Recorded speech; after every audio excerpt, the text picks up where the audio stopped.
ప్రభాకరరావు గారు ఇచ్చేస్తున్నారు. వారిని కూడా వచ్చి శ్రీ జాగటి వారిని పుష్పాలను చేయాల్సిందిగా కోరుతున్నాను.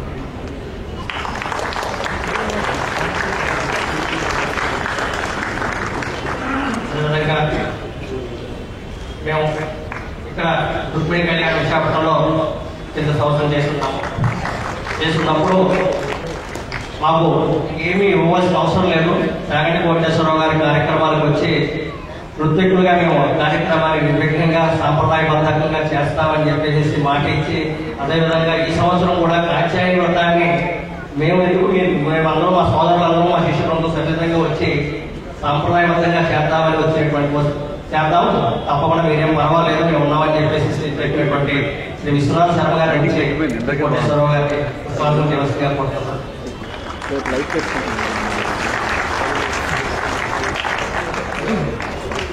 రేపు బుధవారం కాత్యాయని వ్రతాన్ని సాంప్రదాయబద్ధంగా స్వామి టెంపుల్లో జరిపిద్దామని చెప్పి ఆయన కోరుకున్నారు. శుక్లాంబరధరం విష్ణుం శశివర్ణం చతుర్భుజం ప్రసన్నవదనం ధ్యాయేత్ సర్వవిఘ్నోపశాంతయేత్. గురుర్బ్రహ్మా గురుర్విష్ణుః గురుర్దేవో మహేశ్వరః గురుః సాక్షాత్ పరబ్రహ్మ తస్మై శ్రీ గురవే నమః. వ్యాసాయ విష్ణురూపాయ వ్యాసరూపాయ విష్ణవే నమో వై బ్రహ్మనిధయే వాసిష్ఠాయ నమో నమః. కూజంతం రామ రామేతి మధురం మధురాక్షరం ఆరుహ్య కవితాశాఖాం వందే వాల్మీకికోకిలం. శ్రుతిస్మృతిపురాణానాం ఆలయం కరుణాలయం నమామి భగవత్పాదశంకరం లోకశంకరం. వాగర్ధావివ సంపృక్తౌ వాగర్ధప్రతిపత్తయే జగతః పితరౌ వందే పార్వతీపరమేశ్వరౌ. సూక్తిం సమగ్రేతున స్వయమేవ లక్ష్మీః శ్రీరంగరాజమహిషీ మధురైః కటాక్షైః. వైదగ్ధ్యవర్ణకుడగుంభనగౌరవైర్యాం కండూలకర్ణకుహరాः కవయోధయంతి.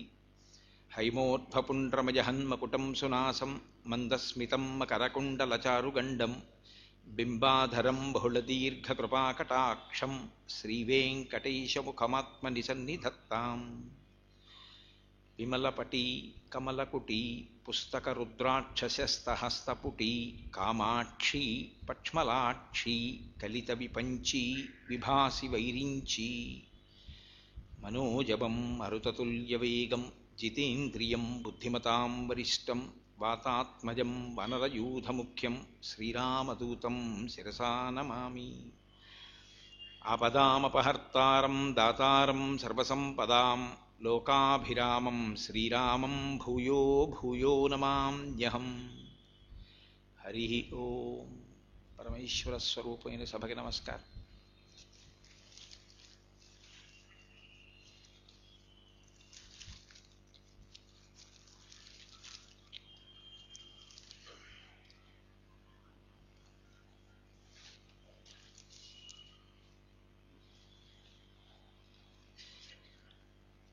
విశాఖపట్నం నగరానికి రావడం నాకు కూడా చాలా సంతోషంగా ఉంటుంది. ఎందుకంటే నా కళాశాల విద్యాభ్యాసం అంతా ఇక్కడే నడిచింది.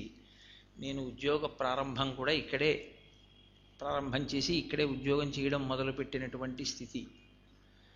విశేషించి శ్రీరామాయణాన్ని ఆంధ్రదేశం అంతటా కూడా ప్రచారం చేసి విశేషమైన స్ఫూర్తినిచ్చి అసలు మనుష్యుడు ధర్మపథంలో ఎందుకు ప్రవర్తించాలో, రామచంద్రమూర్తి యొక్క అవతార ప్రయోజనమేదో మహానుభావుడు శ్రీరామాయణం గ్రంథాన్ని ఇలా చంటి పిల్లాన్ని పట్టుకున్నట్టుగా పట్టుకుని ఉత్తరీయం వేసుకుని అడుగు తీసి అడుగు వేచి నడిచి వెడుతుంటే ఎదురుగుండా కనపడ్డ వాళ్ళు నమస్కారం చేస్తే ఆ చిరునవ్వుతో ఒక్క నిమిషం నిలబడి పూర్వభాషీచ రాఘవ అన్నట్టుగా కనపడ్డ వాళ్ళందరినీ ఏమయ్యా బాగున్నావా, కోటేశ్వరారు కులాసాయా అని అడిగినప్పుడు ఆ ముఖంలో ప్రసన్నత, ఆ ప్రేమ, ఆ రామోపాసన చేసి చేసి చేసి చేసి రామచంద్రమూర్తి యొక్క లక్షణాలే బాగా ప్రకాశించి ఆయన ఎంత ప్రేమగా పలకరిస్తారో అంత ప్రేమగా పలకరిస్తూ అడిగిందే తడవుగా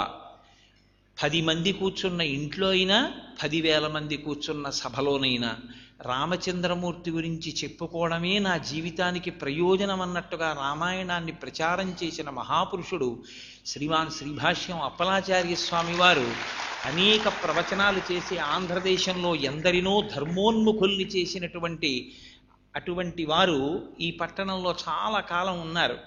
వారి దర్శనార్థం నేను ఇక్కడికి వస్తుండేవాడిని. ఇవాళ నేను ప్రవచనాలు చేయడానికి నాకు ఉత్తేజం కల్పించినటువంటి మహాపురుషులలో వారు ఒకరు. వారు నాకు ప్రాతస్మరణీయులు. అటువంటి అప్పలాచార్య స్వామి వారు నివసించి ఆయన పాదధూళి చేత పవిత్రం చేసినటువంటి గడ్డ అయిన విశాఖపట్టణంలో మీ అందరి ముందు శివానందలహరి మీద ప్రసంగాలు చేసేటటువంటి భాగ్యం కలగడం పరమేశ్వరుని యొక్క నిర్హేతుక కృపాకటాక్ష వీక్షణములే తప్ప యథార్థమునకు శివానందలహరి వంటి గంభీరమైన విషయం మీద ప్రసంగం చేయడానికి నాకు ఒక అర్హత ఉన్నది అని నేను అనుకోవట్లేదు. ఎందుచేత అంటే దాని పేరే శివానందలహరి. శంకర భగవత్పాదులు ఆయన చేసినటువంటి శ్లోకాలు అమృత భాండములు. అందులో ఒక అక్షరాన్ని మార్చడం కుదరదు. శంకర భగవత్పాదుల యొక్క సాహిత్యంతో బాగా పరిచయం ఉన్నటువంటి పెద్దలు ఒక మాట అంటుంటారు, అత్యంత పొదుపరి అయినటువంటి ఇల్లాలు భర్త యొక్క ఆదాయాన్ని దృష్టిలో పెట్టుకొని అలాగని భోజనం చేసేటప్పుడు ఒక్క ఆధరవు తగ్గిందనేటటువంటి లోపం కలగనటువంటి రీతిలో అందంగా అమృతంలా పప్పుచారు చేసి వడ్డించినా ఎంత అందంగా ఉంటుందో అలా పరమ పొదుపుగా అక్షరాల్ని వాడుకొని ఆ అక్షరములలో అనల్పమైనటువంటి భావనని పండించి ఈ అక్షరాన్ని తీసి ఇంకొక అక్షరం పెడితే అని మీరు ఆలోచన చేస్తే అటువంటి భావాన్ని తేవడానికి వీలు లేని రీతిలో పదప్రయోగం చెయ్యగలిగినటువంటి మహాపురుషులలో, అటువంటి కవి శ్రేష్ఠులలో శంకర భగవత్పాదులు ఒకరు. వారు దార్శనికులు, జగద్గురువులు. శంకర భగవత్పాదులు అవతరించినటువంటి సనాతన ధర్మం కటిక చీకటి. ఎందుచేతనంటే శంకర విజయాల్లో ఒక మాట అంటారు, ఒక లేడిపిల్ల అరణ్యంలో వెడుతుంటే చుట్టూ ఒక 25 వేట కుక్కలు తమ పదునైన దంతములను బయటపెట్టి అన్ని వేపుల నుంచి కరిచేయడానికి సిద్ధంగా చుట్టుముట్టిన స్థితిలో అహింస కోరుకునేటటువంటి వాడు, అమాయకమైన ఆ ప్రాణిని రక్షించాలని కోరుకునేటటువంటి వాడు ఒక దండాన్ని, ఒక కర్రని చేత పట్టుకుని వచ్చి ఆ లేడిని రక్షించి 10 వేట కుక్కల్ని తరమగలిగితే ఎంత సంతోషంగా ఉంటుందో, అలా భారతదేశమంతా అవైదికమైనటువంటి వాదనలు ప్రబలిపోయిన రోజులలో సత్యదండాన్ని చేతపట్టి ఆసేతు హిమాచల పర్యంతము పాదచారి పర్యటించి సనాతన ధర్మం యొక్క వైభవాన్ని ప్రకాశింపచేసి వేదాంతర్గతమైనటువంటి అద్వైత సిద్ధాంతానికి పుష్టినిచ్చి ప్రచారం చేసి సత్యదర్శనం చేయించి మళ్ళీ సనాతన ధర్మం యొక్క గొప్పతనాన్ని ఆవిష్కరించి దాని యందు కొన్ని కోట్ల మంది ప్రజలకి పూనికనిచ్చి మళ్ళీ అవైదికమైన వాదనలు ఈ దేశంలో ప్రవేశించకూడదనేటటువంటి సదుద్దేశ్యంతో దేశానికి 4 వేపులా తూర్పున జగన్నాథులో గోవర్ధన పీఠము, పడమర ద్వారకలో కాళికాపీఠము, ఉత్తరమున బదరికాశ్రమములో జ్యోతిపీఠము, దక్షిణమున శృంగగిరిలో శారదాపీఠము నిర్మాణం చేసి తాను కంచికామకోటి పీఠాధిపతి అయి ఈ దేశాన్నంతటినీ కూడా సనాతన ధర్మ పదం వైపు నడిపించినటువంటి మహాపురుషులు శంకర భగవత్పాదులు. కైలాస శంకరుడికి కాలటి శంకరుడికి అభేదం. ఆ పరమశివుడే బయలుదేరి శంకరాచార్యుల వారిగా ఈ భూమి మీద అవతరించాడు. అందుకే మన పెద్దలు మనకొక మాట చెప్తూ ఉంటారు, ముక్త్వా మౌనం వటవిటపినో మూలతో నిష్పతంతి శంభోర్మూర్తిశ్చరతి భువని శంకరాచార్య రూపా అని. ఒకానొకప్పుడు పరమశివుడు చిన్ముద్ర పట్టి ఒక వటవృక్షం కింద ఇలా కూర్చుంటే సనకసనందనాది మహర్షులకి తత్వం అర్థమైంది. మౌనవ్యాఖ్యా ప్రకటిత పరబ్రహ్మతత్వం యువానం వర్షిష్టాంతే వసదృషిగణైరవృతం బ్రహ్మనిష్టై ఆచార్యేంద్రం కరకలిత చిన్ముద్రమానందరూపం స్వాత్మారామం ముదితవదనం దక్షిణామూర్తిమీడే. మౌనవ్యాఖ్య చేసి ఇలా చిన్ముద్ర పట్టినంత మాత్రం చేత 3 అవస్థలకి సాక్షీభూతుడైనటువంటి పూర్ణమైన జీవబ్రహ్మైక్య సిద్ధి పొందినవాడనే తప్ప నేను జీవుడను కానని ఈ వేలుని ఈ వేలితో కలిపి చిన్ముద్ర పట్టి చూపిస్తే తన యొక్క స్వస్వరూప భాష ఏదో ఆ చుట్టూ కూర్చున్నటువంటి మహర్షులు దానిని పొందగలిగారు.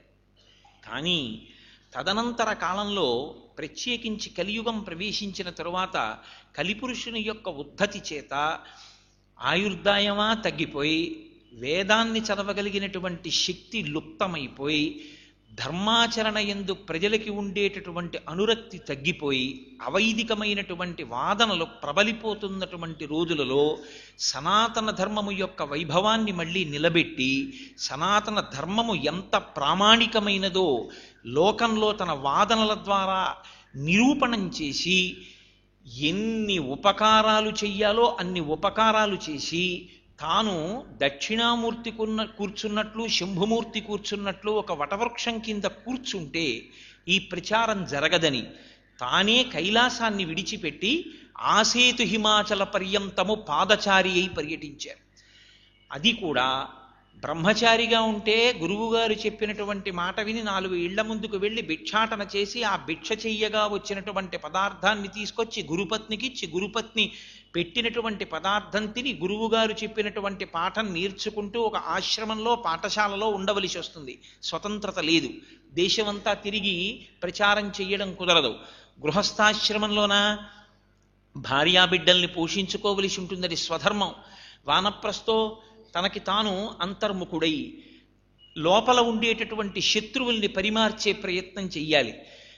ఒక చోట ఉండకుండా నిరంతరం దేశ పర్యటన చేసి అవైదిక వాదనలను ఖండించి సనాతన ధర్మ వైభవాన్ని పునరుద్ధరించడం కోసం దానికి అనుగుణమైనటువంటి ఆశ్రమాన్ని స్వీకరించడం కోసం దుర్వాసో మహర్షి యొక్క శాపం చేత వచ్చినటువంటి గంధర్వుడు మొసలి రూపంలో వస్తే బ్రహ్మచర్యం నుంచే తిన్నగా సన్యాసాశ్రమాన్ని స్వీకరించి చిన్న పిల్లవాడిగా ఉన్నప్పుడు సనాతన ధర్మాన్ని సన్యాసాశ్రమాన్ని స్వీకరించినటువంటి శంకర భగవత్పాదులు గోవింద భగవత్పాదాచార్యుల వారి దగ్గర శాస్త్రీయ సన్యాసాన్ని స్వీకరించి ఆ తరువాతి కాలంలో ఆయన యొక్క జీవిత చరిత్ర చూస్తే ఒక్క వ్యక్తి ఎలా తిరిగారు, ఎప్పుడు తపస్సు చేశారు, ఎప్పుడు ఇన్ని జీర్ణ దేవాలయాల్ని పునరుద్ధరణ చేశారు, ఎన్ని చోట్ల శ్రీచక్రాలు వేశారు. కలియుగంలో ఉన్నటువంటి మనుష్యుల యొక్క ఉపాసన బలం తగ్గిపోతే తగ్గిపోయిన ఉపాసన బలంతో ఎక్కువగా వైభవం ఉన్నటువంటి దేవతామూర్తుల ముందు నిలబడగలిగినటువంటి స్థితిని వీళ్ళు కోల్పోయారని గ్రహించి ఎంత శక్తి దేవతామూర్తులలో ఉంటే వీళ్ళు వెళ్ళి అమ్మవారి ముందు అయ్యవారి ముందు నిలబడగలిగినటువంటి స్థితి ఉంటుందో లెక్క కట్టి ఎక్కువగా ఉన్నటువంటి శక్తిని దేవతామూర్తులలో నుండి తొలగించి దాన్ని మళ్ళీ శ్రీచక్రాలలో ప్రవేశపెట్టి ఆ శక్తి నిరుపయోగం అయిపోకుండా శ్రీచక్రతాటంకాలుగా మార్చి జంబుకేశ్వరం వంటి క్షేత్రాలలో అమ్మవారి యొక్క కర్ణాభరణములుగా అమర్చినటువంటి మహాపురుషుడు శంకర భగవత్పాదుడు. ఆయన లేనినాడు చాలా దేవాలయాలకు అసలు ఇవాళ ఉన్నటువంటి స్థితి ఉండేదే కాదు. పరమశివుడు ఎంతటి త్యాగియో, పరమశివుడు జగత పితరవు వందే పార్వతీ పరమేశ్వరవు అంటాడు కాళిదాస మహాకవి. తల్లిదండ్రుల యొక్క ప్రేమయే ప్రేమ, అది నిస్వార్థంగా ఉంటుంది. ఎప్పుడూ కన్న బిడ్డల యొక్క అభ్యున్నతిని కోరుతుంది. ఈ లోకాలకన్నిటికీ తల్లి మా అమ్మ పార్వతీదేవి, మాతాచ పార్వతీదేవి పితాదేవో మహేశ్వర అంటారు శంకర భగవత్పాదులు. ఆవిడ ఆ బ్రహ్మకీట జనని. దానికి దీనికి అని ఏమి, ఈ ప్రపంచంలో ఉన్నటువంటి సమస్త ప్రాణికోటికి ఆమె తల్లి. అందుకే తల్లి చంటి బిడ్డని పక్కన పడుకోబెట్టుకుని రైల్లో వెళ్ళిపోతున్నప్పుడు కూడా, పక్కన రైలు వెళ్ళిపోతున్నప్పుడు ఉలిక్కి పడినటువంటి పిల్లవాణ్ణి అప్రయత్నంగా నిద్రలో కూడా తన చెయ్యి వేసి తడిమి చూసుకుని తన గుండెలకి దగ్గరికి లాక్కున్న తల్లిలో ఎంత ప్రేమ ఉంటుందో, అలా అమ్మవారి కళ్ళ కదలికలలోని ప్రేమని చూడగలిగినటువంటి మహాపురుషుడు శంకర భగవత్పాదులు. అది ఆయన కవిత్వం అంటే. అది ఓ కప్పు కాఫీ తాగో, ఓ కప్పు టీ తాగో, నిద్ర లేకుండా చేసుకునో, కలం పట్టుకుని కూర్చుని చేసినటువంటి కవిత్వం కాదా కవిత్వం. అది భగవద్గుణములను పూర్ణముగా తాను అనుభవించడం చేత లోపల పట్టనటువంటి భగవద్గుణముల యొక్క ప్రకాశము ఆయనలో నుండి పరమ ప్రేమతో కూడినటువంటి వాగ్రూపంగా నిండిపోయిన బిందె నీరు పట్టక అంచుల వించి కారిపోయినట్టు పైకి ప్రవహిస్తే కవిత్వ రూపంలో వచ్చింది. సౌందర్యలహరిలో పార్వతీదేవి గురించి అంటూ దృశాద్రహీయస్యాదరదళిత నీలోత్పల రుచ దవీయాంసం దీనం స్నపయ కృపయా మమపి శివే అంటారు. ఎంత మహానుభావుడు, ఎంత కారుణ్యమూర్తో! ఆయనక కర్మ శంకర భగవత్పాదులకే. అమ్మా నేను దీనాతి దీనుణ్ణి, ఎక్కడో కేరళలో ఉండిపోయానమ్మా,